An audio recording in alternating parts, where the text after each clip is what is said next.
Polri akui gas air mata yang ditembakkan saat tragedi Kanjuruhan telah kadaluarsa. Polri membenarkan pihaknya memakai gas air mata kadaluarsa saat tragedi kerusuhan yang menewaskan ratusan penonton di Stadion Kanjuruhan Malang, Jawa Timur pada Sabtu 1 Oktober 2022 lalu.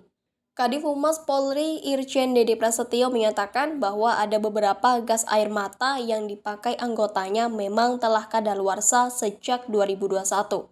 Ya, ada beberapa yang ditemukan ya. Yang tahun 2021 ada beberapa. Kata Dede di kantornya Jakarta Selatan Senin 10 Oktober 2022. Namun, dia tak merinci total gas air mata yang kadaluarsa tersebut. Dia hanya menyatakan bahwa gas air mata tersebut masih dalam proses pendalaman laboratorium forensik. Saya belum tahu jumlahnya, tapi masih didalami oleh Lab 4, tapi ada beberapa. Tapi sebagian besar yang digunakan adalah ini. Ya, 3 jenis ini yang digunakan. Pungkasnya.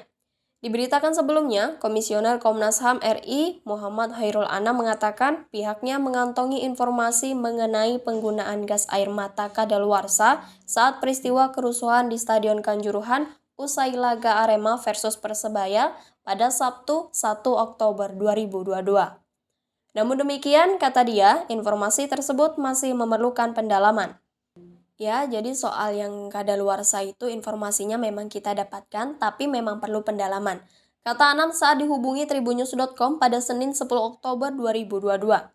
Di sisi lain, menurutnya yang juga penting dilihat adalah dinamika di lapangan saat peristiwa terjadi. Menurutnya, pemicu utama eskalasi kerusuhan tersebut adalah gas air mata yang menimbulkan kepanikan. Gas air mata tersebut, kata Anam, membuat banyak supporter atau Aremania berebut untuk masuk ke pintu keluar dan berdesak-desakan dengan mata yang sakit, dada yang sesak, susah nafas, dan kondisi lainnya. Terlebih, kata dia, pintu yang terbuka saat itu kecil sehingga mereka berhimpit-himpitan. Ia mengatakan kondisi seperti itulah yang mengakibatkan kematian. Jadi eskalasi yang seharusnya sudah terkendali, kalau kita lihat dengan cermat itu kan terkendali sebenarnya. Itu terkendali tapi semakin memanas ketika ada gas air mata, kata Anam. Nah, gas air mata inilah yang penyebab utama adanya kematian bagi sejumlah korban, sambung dia. Situasi di pintu 13 saat tragedi Kanjuruhan disebut mengerikan. Penonton tertumpuk dan meregang nyawa. Situasi di pintu 13 saat tragedi di Stadion Kanjuruhan Kabupaten Malang pada Sabtu 1 Oktober 2022 lalu terekam kamera CCTV. Anggota Tim Gabungan Independen Pencari Fakta atau TGIPF Tragedi Kanjuruhan Nugroho Setiawan menyebut kondisi di pintu 13 saat itu mengerikan. Penonton tertumpuk bahkan hingga meregang nyawa di titik tersebut. TGIPF memaparkan sejumlah temuan terkait penyelidikan tragedi Kanjuruhan yang menewaskan 131 orang. TIGPF juga telah mendapatkan rekaman CCTV di pintu 13. Pintu 13 menjadi salah satu titik ditemukannya banyak korban meninggal dunia. Di pintu tersebut, banyak Aremania hingga seorang bocah yang tewas karena berhimpitan. Nugroho Setiawan menggambarkan bagaimana kejadian desak-desakan di pintu 13 tersebut. Sempat melihat rekaman CCTV kejadian khususnya di pintu 13. Mengerikan sekali. Katanya Minggu 9 Oktober 2022 dikutip dari Kompas TV. Nugroho menyebut saat kejadian pintu 13 terbuka namun sangat kecil. Pintu 13 juga disebut menjadi pintu masuk stadion. Namun saat itu para penonton yang telah terkena gas air mata menggunakannya untuk keluar. Nugroho melanjutkan, dalam rekaman CCTV tampak orang-orang berebut keluar stadion.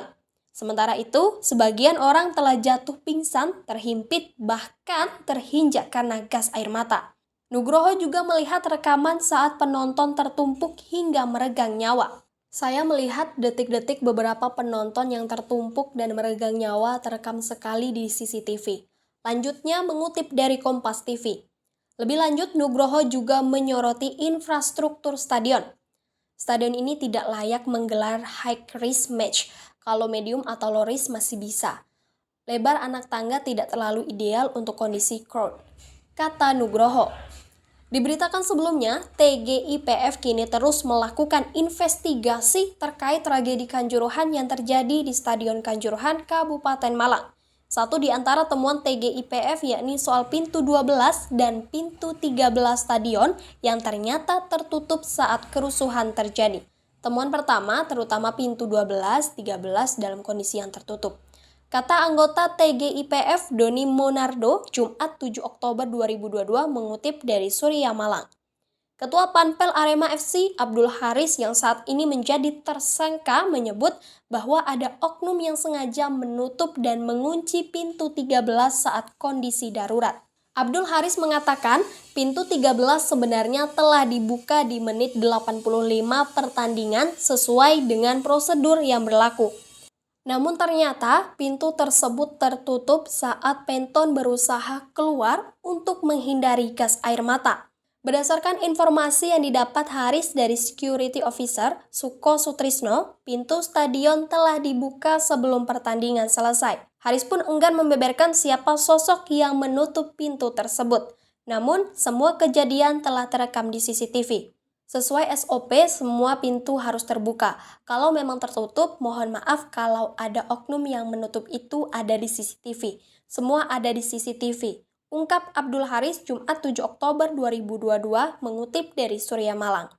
Menurutnya, seluruh pintu termasuk pintu 13 dijaga oleh porter, PAM, dan petugas kepolisian. Saya ada di tengah, yang jelas laporan dari Pak Suko semua pintu sudah dibuka. Selebihnya itu sudah masuk materi penyidikan, jadi biar ranahnya tim bagian hukum yang menyampaikan. Tambahnya,